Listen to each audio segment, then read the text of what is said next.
Since the true nature of all phenomena is equalness, there is not a single thing that does not abide within the expanse of that equalness. The scope of awakened mind is a single state of evenness in which everything is equal, since it is inborn an infinite evenness so vast that it is equal to space. The scope of equalness is without interruption. Therefore, the fortress of infinite pervasiveness is spontaneously present and beyond extremes. The fortress of the spacious and timeless expanse has no division into higher and lower, or in between. The fortress of unborn Dharmakaya encompasses everything impartially. The fortress of the precious secret is unchanging and spontaneously present. The universe of appearances and possibilities, whether of samsara or nirvana, is perfect as the timeless fortress of a single state of equalness. On this infinite foundation, extending everywhere impartially, the stronghold of awakened mind does not distinguish between samsara and nirvana. Its imposing and lofty summit is the spacious expanse that is the true nature of phenomena. At the very center of the panorama of this uncreated nature, the entranceway that frees one from developmental effort is wide open. Within that palace adorned by the spontaneously present array of wealth, the king, a naturally occurring timeless awareness, sits on his throne.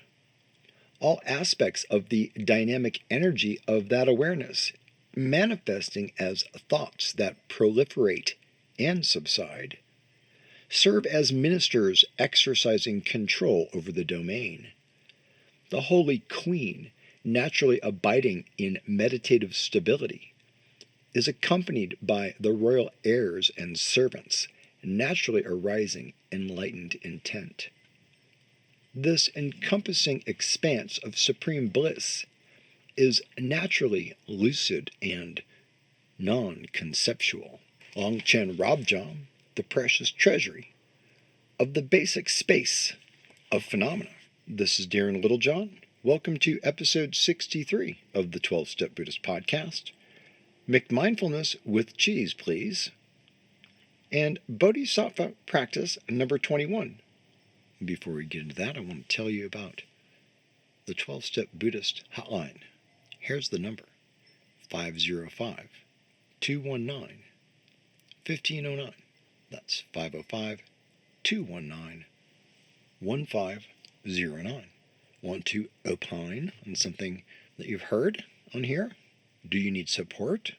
Obviously, if it's an emergency, call 911, your local support. But if you want to deepen your practice, perhaps have some questions, give us a call. Leave a voicemail. Leave a couple. Things that are interesting and useful will be presented and discussed. As always, I love hearing from people. That's the most awesome thing about this, is knowing that I'm connecting with you. Continuing with practices of a Bodhisattva, number 21. Sense pleasures are like salt water. The more you partake of them, the more your craving will increase. Therefore, when something arouses attachment, to abandon it immediately is the practice of a Bodhisattva.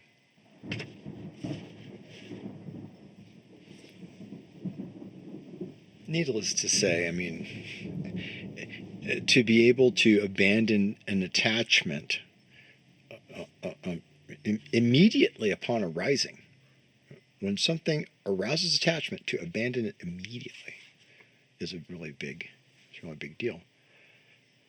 When I was in the midst of, let's put it this way, when at times that I've been in it quite deep, it being my addictive scamus framus, the addictive situation, at the times that I've been deep in it and gone into reflective practice, when you're deep in the body and the physical experience, if you're in trauma, if you're a trauma person, and we're going to talk a little bit about this in a moment in terms of the attitudes towards mindfulness practice, say commercially, and the reality for those of us who live with trauma as the root of our addiction, regardless of kind of where we are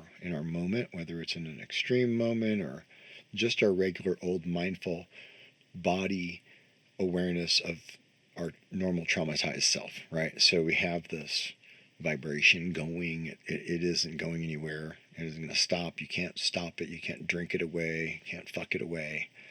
You can't work it away. You just keep going until you have no more energy, and then it eats you. So you can fight and fight and fight and fight and fight.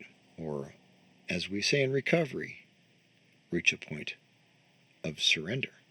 But what I want to say about mindfulness in my own practice is that in these times of high distress, especially, this hum and these waves of overwhelming intensity and emotions and thoughts and so forth, let's say about situations and all that, and the details of which you can fill in with your endless library and catalog.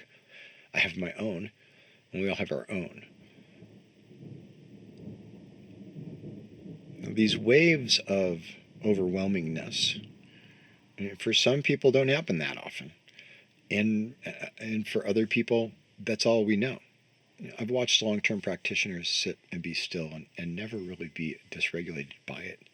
Never really changed much. I don't know what was going on there, but I did participate in I guess, in a westernized version. If you read some of these books that we're going to talk about here in just a second, there's a sense of colonializing or capitalizing,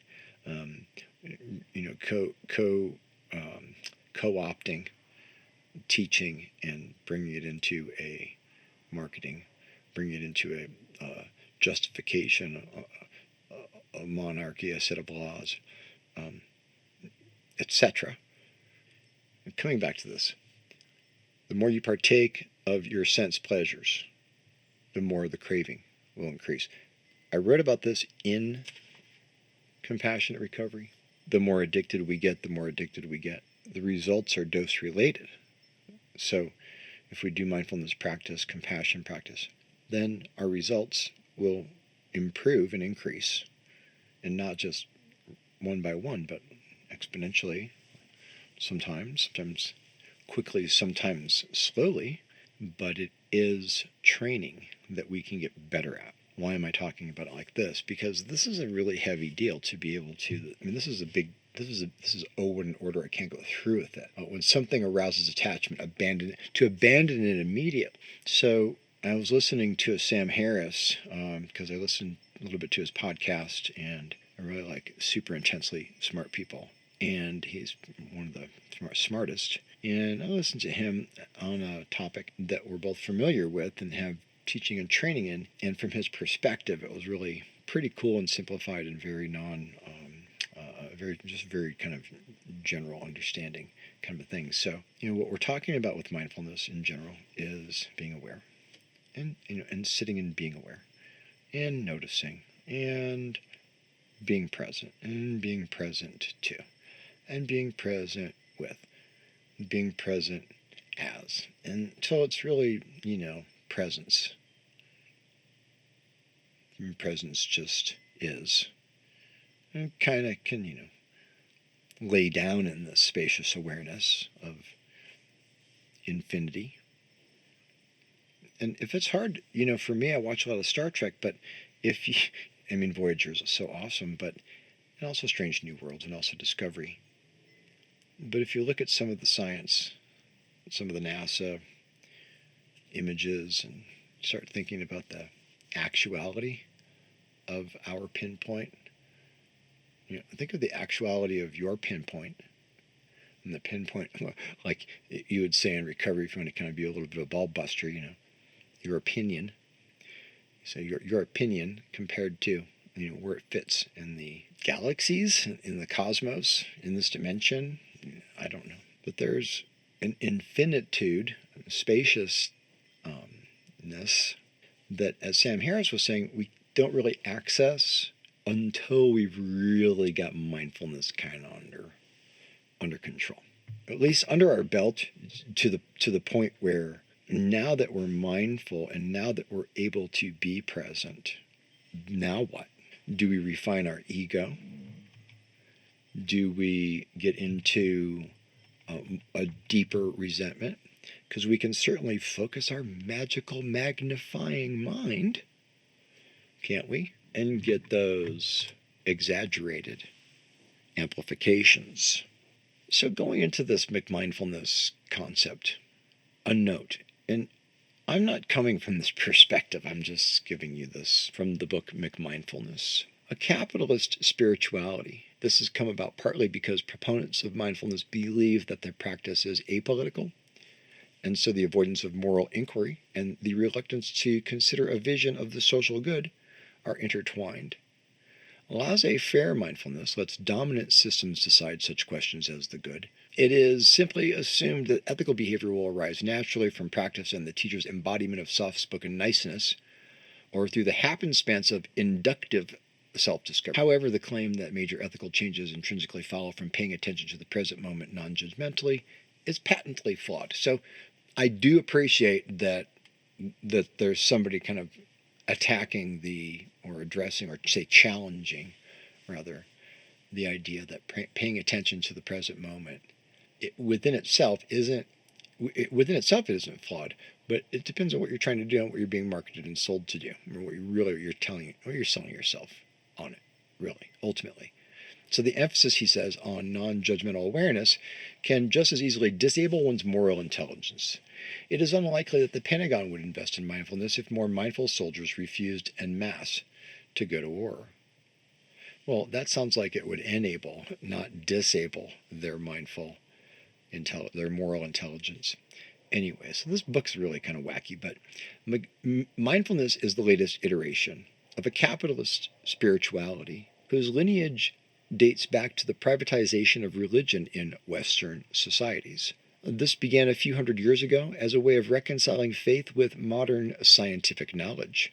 Private experience could not be measured by science, so religion was internalized. Important figures in this process include the 19th century psychologist, who incidentally AA people will be familiar with, William James, who was instrumental in, he says, psychologizing religion. That sort of sounds like a negative thing to me, psychologizing, but it does, it's sort of like putting it into a framework that makes sense. Continuing, as well as Abraham Maslow, whose humanistic psychology provided the impetus for the New Age movement. In, quote, Selling Spirituality, the Silent Takeover of Religion, unquote, Jeremy Carrot and Richard King argue that Asian wisdom traditions have been subject to colonization and co-modification since the 18th century, producing a highly individualistic spirituality perfectly accommodated to dominant cultural values and requiring no substantive change in lifestyle.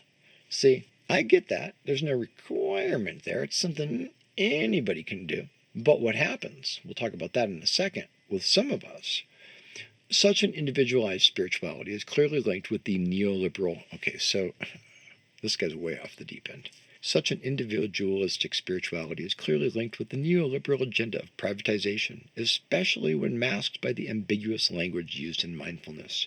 Market forces are already exploiting the momentum of the mindfulness movement, reorienting its goals to a highly circumscribed individual realm.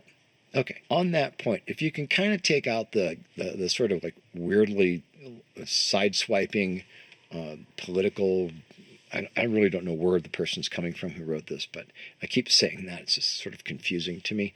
But these points that market forces are already exploiting the momentum, absolutely, 100%. We can't deny that. But who cares? Really, what I want to care about, what I want to use, what I need to know about, is how does this affect me in my life, in my recovery, in my spiritual practice, and how I live day to day.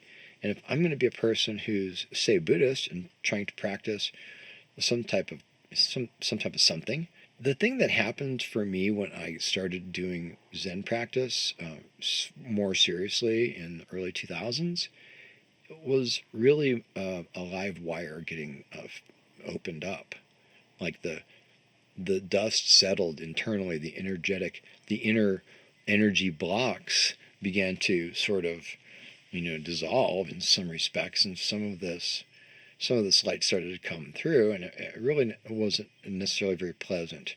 So what happened is I got jacked up on my own vibe. I got jacked up on my own interest in myself, my own self-attachment, and in a sense, I became a kind of bit of what I called in the 12-step Buddhist a quote-unquote Zen intellectual.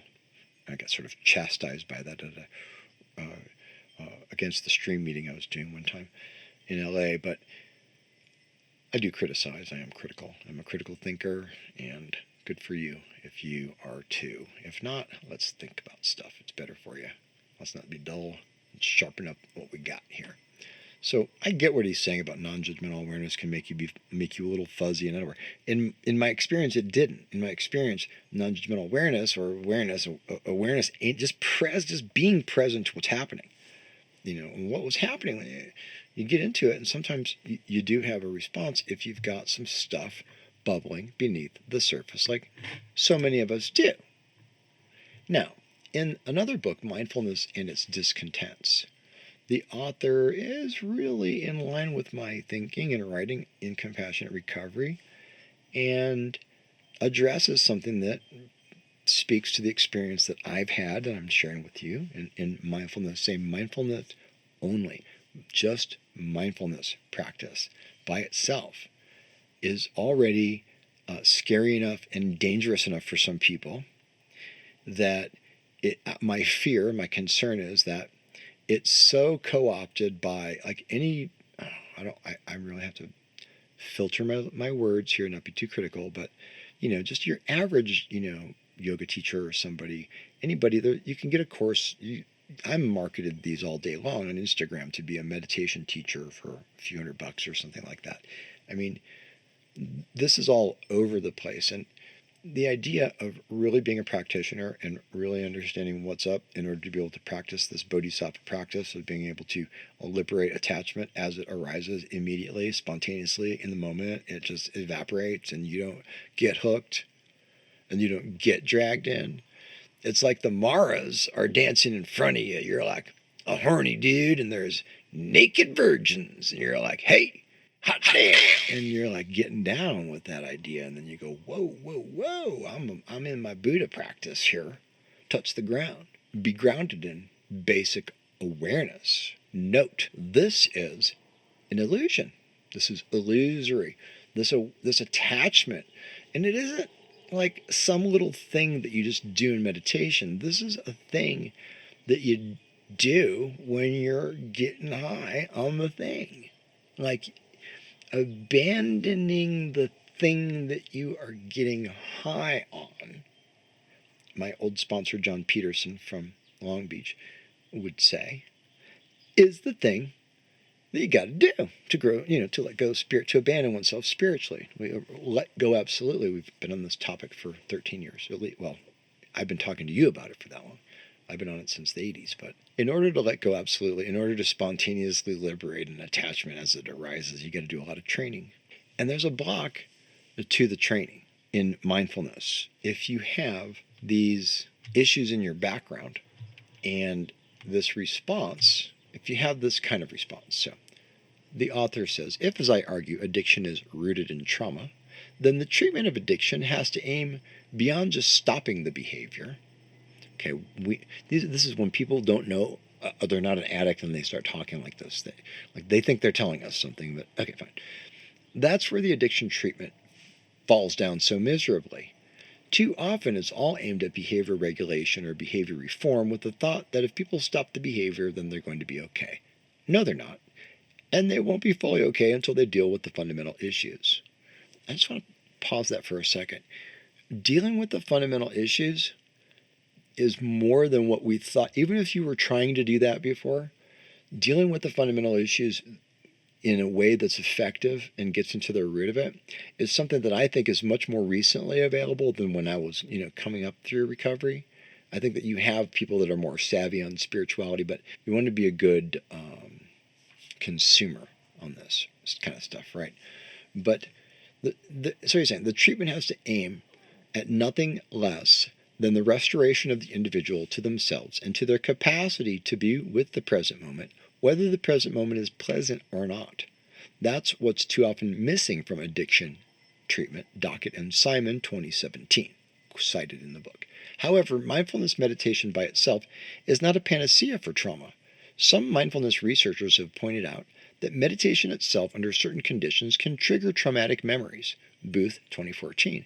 In other cases, it can lead to emotional disturbances such as alienation, fear, anxiety, panic, or a loss of emotions altogether, even among experienced meditators with no history of trauma. For those who suffer serious trauma and dissociate from feelings, mindfulness by itself can be harmful. Well, nobody's going to tell you this stuff, all right? But I'm going to tell you because this is what I go through. This is what I went through with my mindfulness practice. In the beginning, it was really an exaggeration of my defects and my personality and my triggers and my ego and my bipolar and all that kind of stuff. Now it's tamped down with age and with suffering and years of things. It gets your energy. You kind of give up. After a while, you kind of realize the futility of a lot of this stuff. You're not willing to put as much effort into it. That just sort of happens in the adult life cycle. But the moment of being able to be mindful, as I've written extensively and am continuing to share with you, the moment of mindfulness, while it can be perfected or say really focused, really developed, rather than perfected, but really developed, while that's happening, that's not the end goal. To develop, say, mindfulness to the obscuration of everything else, and you're just really able to focus on something and not something else, so forth. And that's a kind of an aspect of the focus of it. But then there's also an aspect of the openness of it. There's an aspect of being able to be mindful whether it's pleasant or unpleasant.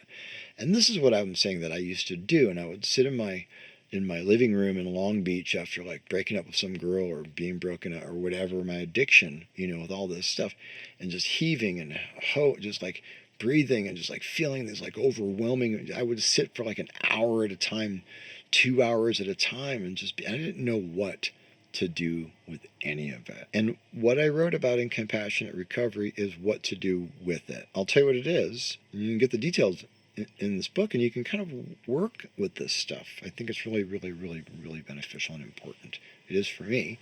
It doesn't really conflict with anything else either. It really supports everything else, right? So we need to be able to get into mindfulness, yes, but be aware that if we're a person who gets triggered, if we're a person who has this unease and anxiety, then we can kind of customize it. And I can't get into detail on it in the podcast, but I've written about it extensively, I promise you. There are ways to work with it and just kind of do any amount and get into it and work in certain ways so that you can develop this in a way that works for you as someone with, say, a high ACE score, a serious history of traumatic events and experiences.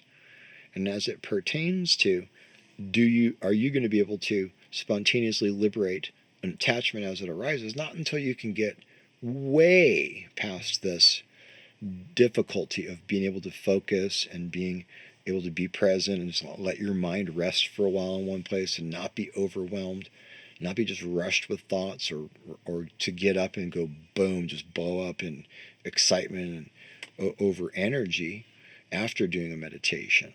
We really do have to be able to let our mind relax to a degree, not canceling thoughts, not pushing anything out, but also not being like this cosmic vacuum of addiction, like, I want everything, I must have it all. Cosmic addictive megalomaniac. This is like the jealous gods and such in Buddhist cosmology. Okay, on that left turn, I'm just going to say, to sort of summarize this idea, real mindfulness. What is real mindfulness? It's the beginning of a very long-term, very infinite practice. Along the way, we need to couple it with self-compassion. We need to couple it with practices of, say, generosity, exchanging self for others, trying to get a stable meditative awareness in a very calm place for a while, but not getting addicted to that, such that we can be, as it's suggested in the book there, okay with what it's happening, whether it's horrifying and terrible or whatever degree, whether it's bad or super fun. And so we're not really going to sit there and go, oh my God, I'm having an orgasm. I think I'll stop and meditate. Well, you will if you're a tantric yogi. Yeah, that's a thing. And you can practice with that if you have really deep, stable awareness, and it can allow that to happen without attachment. Can you imagine having an orgasm without attachment? That's a tantric yogi practice. Think about that level. Just imagine that level, just being able like, yeah, I could get up and walk away from this just right about. Nope. Oops. Couldn't do it. Sorry. But, in reality, the mindfulness practice that we're trying to get into, it has to be coupled with love. It has to be coupled with healing. It has to be coupled with the intention and the awareness that we need to understand our situation and our condition as addicts who have been traumatized, addicts who are in recovery, people who are trying to get well and heal. We need to understand the root cause of the suffering, what's causing this kind of thing that erupts in these chronic, just mind-blowing attachment with it doesn't matter what. You can stop one and you'll pick up the other. You can do, unless you deal with, yes, the fundamental issues. Well, the fundamental issue is in your being. It's in the core of your being. Like, you got to sit still. You got to be still. You got to be able to tolerate that. And a long, long, long time after that, down the path, when you're really, really good at that in some way, then you can think about, okay, I can be around things that normally would have been high attachment triggers and practice being aware and not really tripping on that. I don't recommend that to anybody ever. I never test fate. I'm coming up on 25 years without a drink on December 4th. I've never in my life gone and sat in a bar. In my sober life, I will never tempt fate that way. But that's not really what we're talking about. Like, can you be? What we're talking about is that if you're in the midst of your addiction, say to yourself, addiction to your suffering, addiction to your pain, addiction to your addictions, addiction to your relationships, your money, your job, your identity, your role, just let it go in the spacious expanse.